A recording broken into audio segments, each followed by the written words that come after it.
Reformasi hukum sebagai wujud keberkahan Ramadan. Assalamualaikum warahmatullahi wabarakatuh.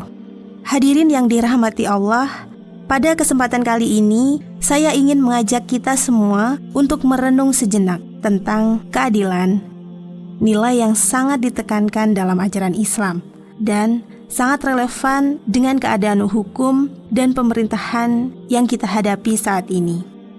Dalam kehidupan berbangsa dan bernegara, keadilan bukanlah sekedar sebuah nilai moral, tetapi merupakan fondasi utama dalam membangun sistem hukum dan pemerintahan yang ideal. Allah Subhanahu wa Ta'ala berfirman dalam surat Al-Maidah ayat 8, "Wahai orang-orang yang beriman, jadilah kamu penegak kebenaran karena Allah dan saksi-saksi yang bertindak dengan adil. Janganlah kebencianmu terhadap suatu kaum mendorong kamu untuk berlaku tidak adil. Berlaku adillah, hal itu lebih dekat pada takwa."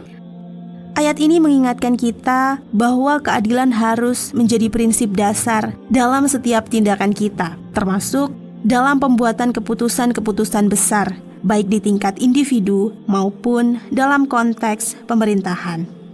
Sebagai umat Islam, kita diajarkan untuk berlaku adil dalam segala hal, tanpa pandang bulu, tanpa terpengaruh oleh kebencian atau kepentingan pribadi.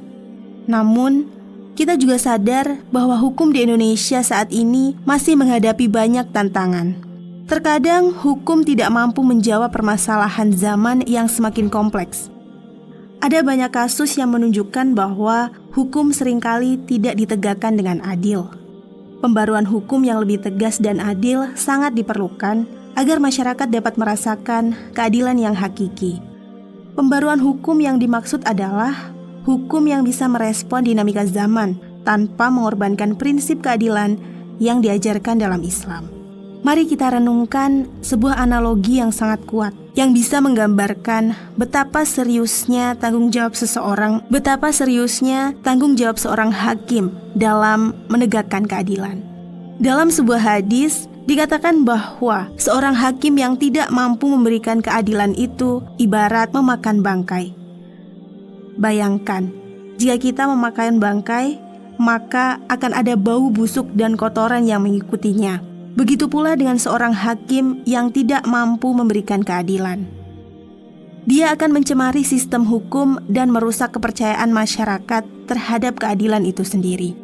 Allah Subhanahu wa Ta'ala berfirman dalam surat Al-Maidah ayat 33, "Sesungguhnya balasan orang-orang yang memerangi Allah dan Rasul-Nya serta berusaha membuat kerusakan di bumi adalah hanya membuat mereka dibunuh atau disalibkan."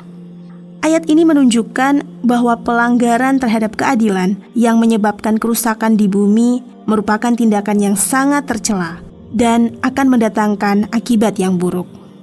Hakim yang tidak menjalankan tugas dengan baik akan menghadapi akibat yang serius, baik di dunia maupun di akhirat. Sebagai umat beriman, kita diajarkan bahwa setiap pemimpin, termasuk hakim, memiliki kewajiban untuk menegakkan hukum dengan adil, bersih dari kepentingan pribadi atau golongan. Keberpihakan dalam penegakan hukum, apalagi ketidakadilan, tidak hanya merugikan individu yang terlibat, tetapi juga merusak kepercayaan publik terhadap sistem hukum itu sendiri. Kepercayaan yang sangat penting untuk menjaga stabilitas negara dan kesejahteraan rakyat. Inilah yang seharusnya menjadi perhatian kita bersama, bahwa keadilan harus ditegakkan tanpa pandang bulu. Negara yang mengedepankan keadilan akan melahirkan masyarakat yang harmonis, makmur, dan sejahtera. Sebaliknya, negara yang dibiarkan dikuasai oleh ketidakadilan akan menghadapi kehancuran, seperti yang digambarkan dalam analogi bangkai tadi. Pembaruan hukum yang adil dan tegas sangat mendesak saat ini. Para hakim dan pemimpin kita harus terus menjaga amanah dengan sebaik-baiknya, dengan menjalankan tugas mereka secara profesional, jujur, dan adil. Mari kita semua berdoa agar Allah Subhanahu wa Ta'ala memberikan petunjuk kepada kita semua agar keadilan selalu tegak di bumi ini. Semoga Indonesia menjadi negara yang bisa menegakkan hukum dengan adil, yang mampu menjaga hak-hak rakyat dan memberi rasa aman serta keadilan bagi seluruh warganya. Wassalamualaikum warahmatullahi wabarakatuh.